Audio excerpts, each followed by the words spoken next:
Hola a todos, soy María Martes Naola. En esta ocasión vamos a hablar sobre anticoagulación en el adulto mayor, ciertos escenarios complejos.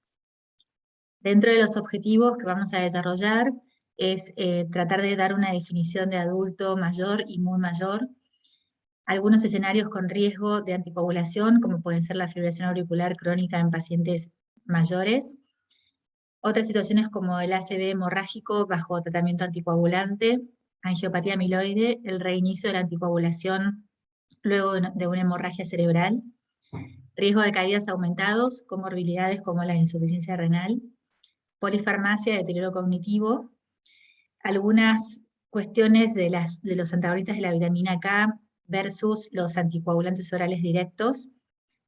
Les voy a decir una definición de fragilidad y vamos a sacar algunas conclusiones. Con respecto al adulto mayor, ustedes saben que la edad es el factor de riesgo no modificable más importante para tener un ACV. Un tercio de los ACVs ocurren en mayores de 80 años. En el año 2006, el 19% de la población eran mayores de 80 años en los países desarrollados y 10% en los países en vías de desarrollo. Y esos números se estima que aumenten a 29 y 18% respectivamente para el año 2050. No existe una definición de paciente viejo y muy viejo.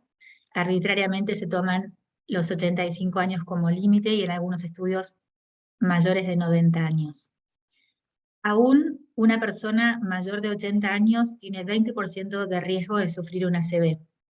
Y estos pacientes tienen una mortalidad mayor, una discapacidad mayor y un compromiso funcional mayor. El subtipo más frecuente de stroke entre estos pacientes es el cardioembólico, y si uno les pregunta a la gente mayor, ¿a qué le tiene más temor? ¿Si a la muerte o a tener un ACV? Sin dudas van a responder el tener un ACV. Y este es un poco el miedo que tenemos nosotros los médicos al decidir la anticoagulación en un paciente mayor. El riesgo de hemorragia, que sabemos que es del 1 al 2% por año, con una mortalidad mayor del 50%. Con respecto a los tipos de hemorragias que podemos encontrar, son absolutamente de cualquier tipo. Hematomas intracerebrales, hematomas subdurales, extradurales, hemorragia subaracnoidea, infartos hemorrágicos o hematomas intrainfartos. Les presento una paciente de 93 años que consultó a la guardia por una fase de expresión de 2 horas de evolución, tenía antecedentes de hipertensión correctamente medicada, y en el electrocardiograma de ingreso se le detectó una fibrilación auricular. Le hicimos los scores de Chats-Basque y de Hasbled, con 4 y 1 respectivamente.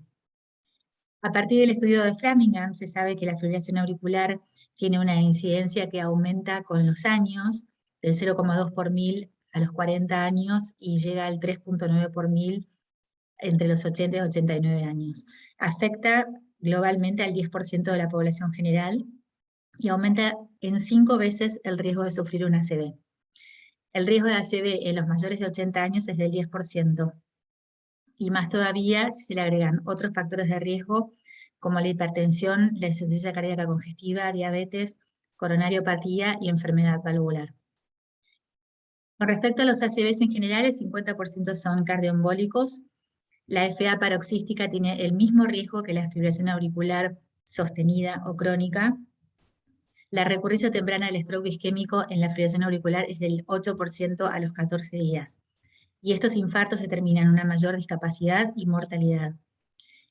Y solamente del 15 al 44% de los pacientes con fibrilación auricular crónica están tratados con anticoagulantes orales.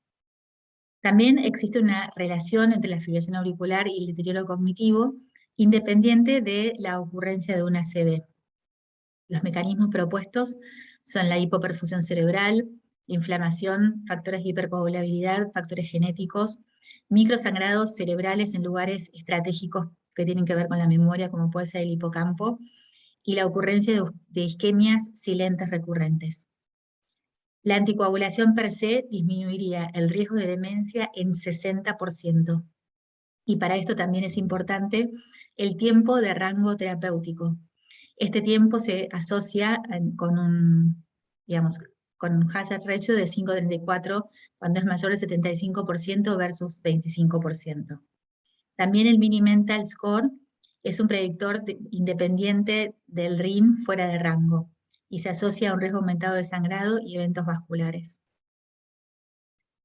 Este es uno de los scores más utilizados, el CHA2DS2-VASc score, que determina el riesgo de recurrencia de ACV isquémico, y entre los puntos que se evalúan son la presencia de insuficiencia cardíaca congestiva, de hipertensión, la edad, mayor de 75 años 2 puntos, y entre 65 y 74 años 1 punto, la presencia de diabetes, el haber tenido un stroke o un AIT, la presencia de enfermedad vascular previa, como infarto de miocardio, vasculopatía periférica o placa aórtica, y el sexo, puntuando ya con un punto el hecho de ser de sexo femenino.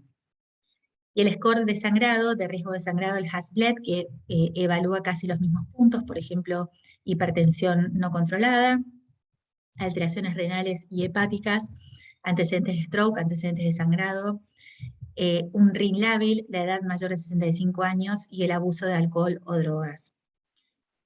Por lo general, los pacientes que tienen un CHA2DS2-VASc elevado también tienen un HAS-BLED elevado, por lo cual uno se pregunta si realmente es útil utilizar este tipo de escalas clínicas.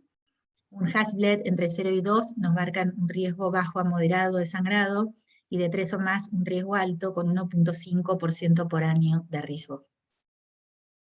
Existen contraindicaciones absolutas para la anticoagulación y estas son un sangrado severo activo, una plaquetopenia menor de 50.000 o una anemia severa, o un sangrado de alto riesgo reciente como un hematoma intracerebral. Con respecto al riesgo de ACV sin anticoagulación, es mayor que el riesgo de hemorragia intracerebral bajo tratamiento anticoagulante, excepto que tenga un CHA2DS2-VASc de 0. Si tenemos un CHA2DS2-VASc y un HAS-BLED elevado, por ejemplo los dos de 5, el beneficio neto de la anticoagulación es del 3% por año versus un riesgo de hemorragias de 1.5 por año. Las guías internacionales, las guías europeas, la guía NICE, la guía de la American Heart, hablan todas de un beneficio de la anticoagulación partiendo de un CHA2DS2-VASc score mayor de 1 en hombres y 2 en mujeres, o de 2 en hombres y 3 en mujeres. La reducción del riesgo relativo de la anticoagulación versus placebos en 6 estudios randomizados con más de 2.900 pacientes fue del 62% versus un 20% con aspirina. Pero en estos estudios sabemos que la población mayor no se evalúa, solamente un 20% fueron mayores de 75 años. La reducción absoluta del riesgo es del 2.7 por año en prevención primaria y 8.4% por año en prevención secundaria. El número necesario a tratar es de 37 en prevención primaria y 12 en prevención secundaria. Mientras que el riesgo de hematoma intracerebral es del 0.3% por año, con un aumento absoluto del riesgo del 0.2% por año. El número necesario a dañar sería de 500 en un año. El factor de riesgo más importante para el riesgo de hemorragia intracerebral es un RIN fuera de rango. Y otros factores que se asocian son la presencia de un infarto agudo de miocardio reciente, un hematocrito menor de 30, insuficiencia renal, diabetes o uso de antiinflamatorios no esteroideos. De acuerdo a la Guía Europea de Tratamiento de la Fibrilación Auricular publicada en el 2020, se favorece el uso de la anticoagulación en pacientes que han tenido un stroke isquémico o un accidente isquémico transitorio, excepto que haya una contraindicación absoluta, y se favorece el uso de los anticoagulantes nuevos o directos por sobre los antagonistas de la vitamina K con un nivel de evidencia 1A. En los pacientes muy mayores, como decíamos, en este estudio de cohorte realizado en Taiwán, en pacientes mayores de 90 años con fibrilación auricular, el uso de la warfarina se asoció a un menor riesgo de ACV sin un mayor riesgo de hemorragia, con un beneficio neto clínico positivo. Y los anticoagulantes directos tuvieron un riesgo menor de hemorragia intracerebral sin cambios en el riesgo de ACV. En este gráfico de Forest Plot podemos ver cómo los anticoagulantes nuevos o directos favorecen o disminuyen el riesgo de hemorragia intracerebral en comparación con la warfarina, con un leve aumento de los sangrados, vamos a ver más adelante, sobre todo gastrointestinales. Aquí tenemos otra paciente de sexo femenino de 89 años, anticoagulada con ácido pulmonar por una fibrilación auricular crónica, internada por una hemiparesia derecha y una fascia mixta, y en la tomografía de ingreso vemos una lesión hiperdensa cortical, frontoparietal izquierda, compatible con una hemorragia intracerebral. A los 30 minutos, la paciente presentó un deterioro del sensorio franco que requirió intubación endotraqueal, y se le realizó esta tomografía de control con un franco aumento de la hemorragia intracerebral, ya con inundación de los ventrículos laterales, un franco efecto de masa por sobre los ventrículos y desplazamiento de la línea media. Entonces, ¿cuál es el riesgo de la aparición de una hemorragia cerebral bajo tratamiento anticoagulante? Y para esto sabemos que hay factores de riesgo que no podemos modificar, como son, por ejemplo, la edad, o la presencia de un sangrado mayor previo, o la presencia de insuficiencia renal, pero sí hay factores que podemos y debemos controlar y modificar. Por ejemplo, la hipertensión arterial, el tratamiento concomitante con antiagregantes plaquetarios o antiinflamatorios no esteroides, el consumo excesivo de alcohol, la falta de adherencia a los anticoagulantes orales, algunas ocupaciones o hobbies de riesgo, sobre todo el RIN, que se mantenga un RIN dentro del target entre 2 y 3. Este sería nuestro principal objetivo, para lo cual debemos hacer los controles periódicos de los pacientes, y es sobre lo único que podríamos actuar. Sabemos que la angiopatía amiloide es una patología frecuente en los mayores de 65 años, que no tiene que ver con factores de riesgo cardiovasculares, y hay ciertos biomarcadores como los microsangrados corticales, la siderosis cortical superficial, que indican que estos pacientes podrían tener angiopatía amiloide y que sería más riesgoso el iniciar una anticoagulación. La presencia de hemorragia subaracnoide de la convexidad aumenta en 19%, o da un riesgo anual de hemorragia intracerebral del 19%, y las hemorragias lobares tienen un riesgo anual de recurrencia del 9%. Esto es un poco lo que uno ve que ocurre cuando el paciente tiene angiopatía amiloide. La transformación hemorrágica por lo general es un proceso que ocurre por la migración o disolución del trombo o por la circulación colateral. Sabemos que es un proceso que puede ser espontáneo en hasta 40% de los pacientes sin anticoagulación y en hasta 70% de los pacientes controlados por autopsias. Esta transformación hemorrágica puede tener diferentes grados, desde un petequiado hemorrágico hasta petequias confluentes y la presencia de un infarto hemorrágico, y en los casos más severos, el desarrollo de un hematoma intrainfarto con poco efecto de masa o con un efecto de masa mayor. Y en estos casos, los pacientes que presentan una hemorragia luego de haber estado bajo tratamiento anticoagulante, se nos plantea el escenario de tener que reiniciar la anticoagulación, por ejemplo, en pacientes con una fibrilación auricular, o pacientes que presentan un alto riesgo de tromboembolia, como puede ser, por ejemplo, que tengan una válvula mecánica protésica. En estos casos, debemos poner en la balanza cuáles son los riesgos y los beneficios de reiniciar o no la anticoagulación. Tenemos que evaluar todos aquellos factores de riesgo que podamos modificar, y en ese caso reiniciaremos la anticoagulación en los pacientes con un alto riesgo de recurrencia, como decíamos recién, con una válvula mecánica, dentro de las primeras 2 semanas, o esperaríamos un poco más en aquellos casos que no tuvieran tanta urgencia, y en otros casos evaluaremos realizar otro tipo de procedimientos como el cierre de la orejuela izquierda, siempre teniendo en cuenta que el riesgo del stroke isquémico es mayor que el riesgo de la hemorragia cerebral. Entonces, como decíamos antes, nos vamos a guiar por la evolución clínica del paciente, por la necesidad de reiniciar la anticoagulación, por la presencia de estas patologías que determinan un mayor riesgo de embolización, y comenzaremos dentro de las primeras 2 semanas en los pacientes de alto riesgo, o esperaremos 4 semanas en aquellos que no lo necesitan tanto. En estos escenarios la tomografía computada nos puede ser de ayuda para ir controlando la evolución y la reabsorción de la sangre de los pacientes.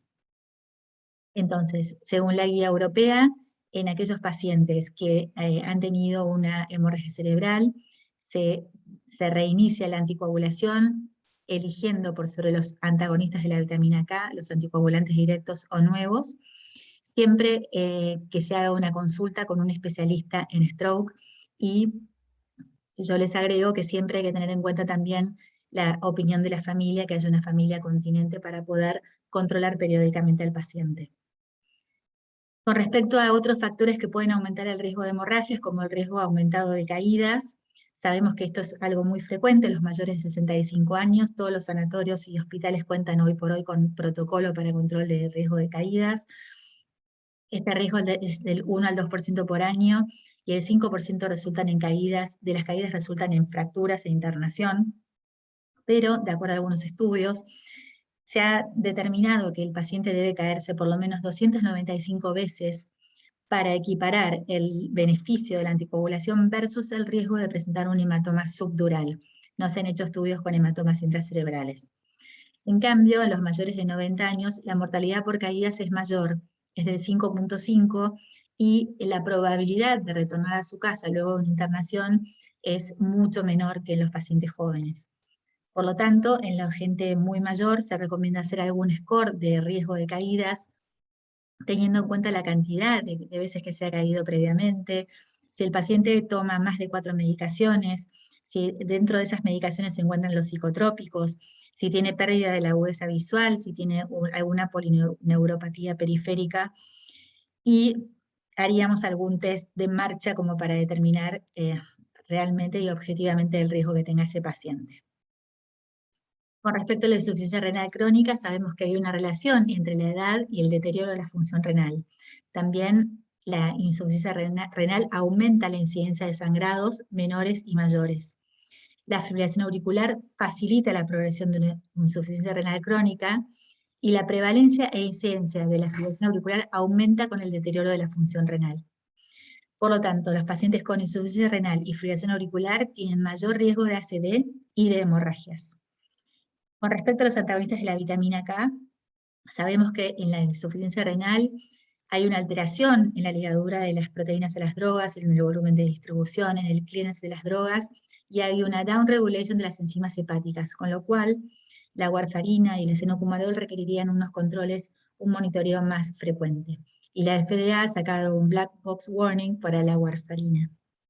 Y con respecto a los anticoagulantes directos, tenemos que recordar que las 4 drogas que están aprobadas son eliminadas, al menos en parte, por vía renal. De las 4, la que más se elimina por vía renal es el dabigatran con un 80%, y la que menos es el apixaban con el 22%. Previo a iniciar un tratamiento con anticoagulantes directos, uno debe evaluar estrictamente la función renal mediante el cálculo del clearance, y luego hay que repetirlo al menos anualmente. Y si hay algún indicio de insuficiencia renal, este monitoreo se debe hacer con mayor frecuencia y ajustar la dosis. Se ha visto un beneficio mayor que con la warfarina, con estas drogas, en la insuficiencia renal crónica, con un menor riesgo de ACV y de sangrado. Con respecto a la polifarmacia, sabemos que esto es algo muy frecuente en la gente mayor. La gente mayor tiene mayores interacciones medicamentosas, mayor mortalidad y cantidad de complicaciones tromboembólicas.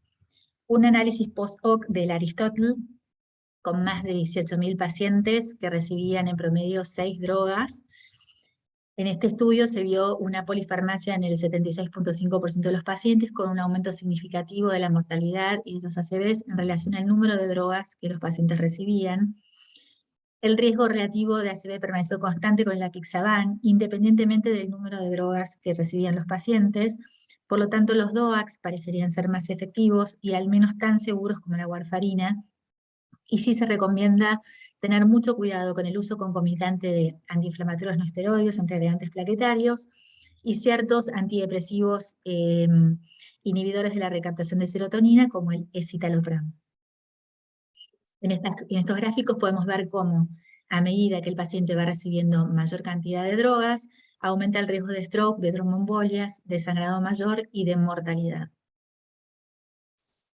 Con respecto al deterioro cognitivo, este no debería ser per se una contraindicación para que los pacientes reciban anticoagulación. Se debe evaluar la capacidad del paciente de entender y aceptar el tratamiento, y también incluir a la familia en la decisión. Y por supuesto, se pueden apelar a ciertas cosas para aumentar la adherencia, como por ejemplo, drogas que necesitaran solamente una dosis por día, utilizar pastilleros semanales, recordatorios, etc. Vamos con otro caso clínico. Este es un paciente hombre de 76 años con antecedentes de hipertensión, dislipemia, extabaquista, y estaba tratado con acenocumarol por una fibrilación auricular crónica. Se interna por disartria y hemiparesia izquierda con un RIN de ingreso de 1.8. Y en la resonancia de ingreso, en la secuencia de difusión, vemos una isquemia con restricción en la difusión insular derecha. Como vemos, este es un paciente que supuestamente venía anticoagulado, pero que evidentemente su anticoagulación falló, por eso hizo una nueva isquemia cerebral.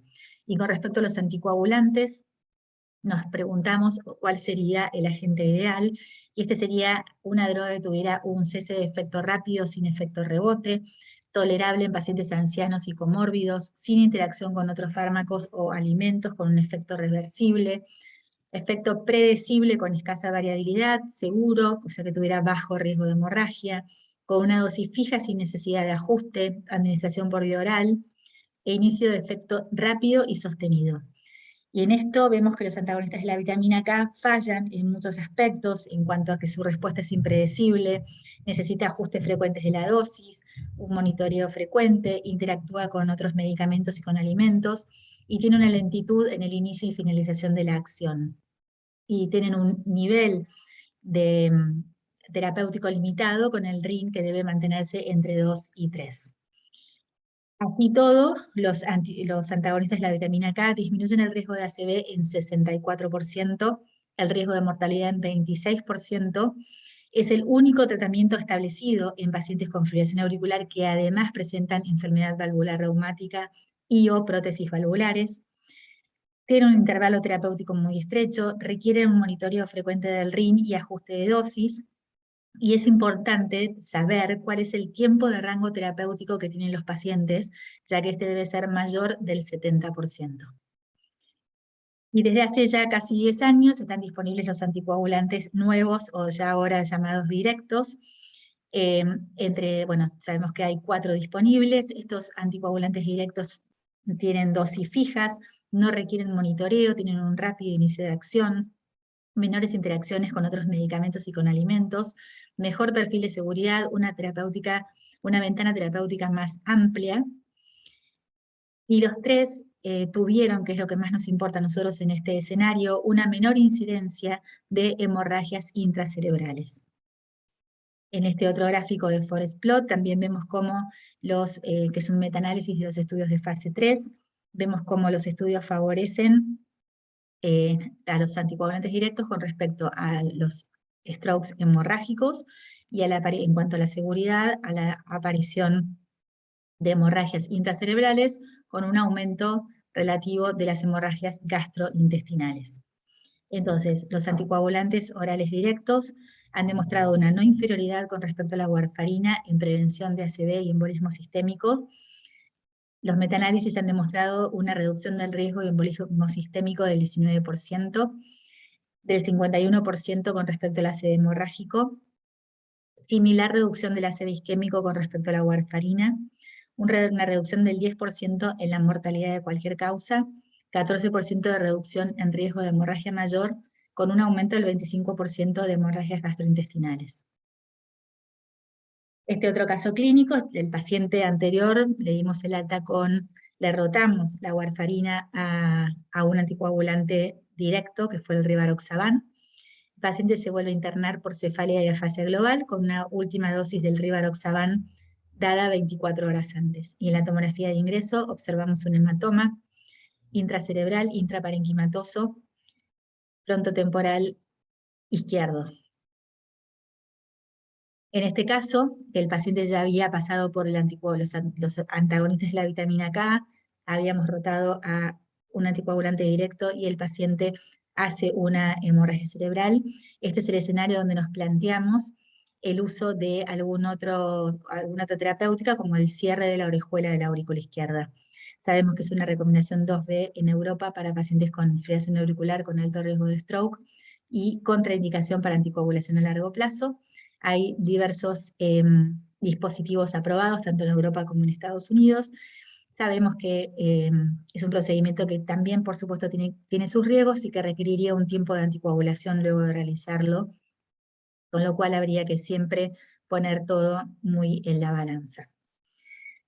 Entonces, cuando nos enfrentamos a estos pacientes mayores y muy mayores, una recomendación es tener en cuenta más que la edad, el grado de fragilidad de los pacientes. Sabemos que la fragilidad es un síndrome en sí mismo, con múltiples causas y factores, que se caracteriza por la disminución de la fuerza, resistencia, funciones fisiológicas, que aumenta la vulnerabilidad de un individuo en el desarrollo de la dependencia funcional y o su muerte. Compromete la capacidad de los individuos para afrontar actividades de la vida diaria o factores estresores. Tiene múltiples comorbilidades con alto riesgo de caídas, de traumatismo de cráneo, de fracturas, de hospitalización. Es más frecuente en los mayores de 65 años y en mujeres, y la fragilidad severa determina un riesgo 6 veces mayor de mortalidad. Hay diversas escalas de fragilidad, entre ellas lo que tenemos que tener en cuenta es una pérdida de peso no intencional con un índice de masa corporal menor de 18.5 kilogramos por metro cuadrado, la presencia de un cansancio extremo, de debilidad muscular, una marcha lenta y una baja actividad física.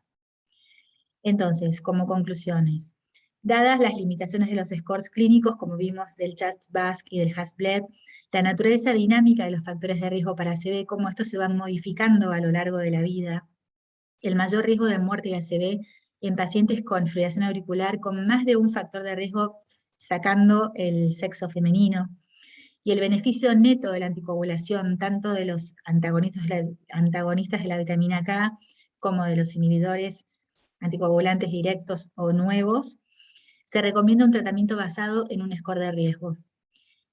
Debemos disminuir el riesgo de hemorragias asegurando un correcto tiempo bajo el rango terapéutico y una dosis correcta de los anticoagulantes directos, y poner la atención y el foco en aquellos factores de riesgo modificables que aumentan el riesgo de sangrado. Bueno, nunca es muy tarde y tampoco somos nunca demasiado viejos, así que muchas gracias por su atención y podremos responder a las preguntas en la sesión final. Muchas gracias.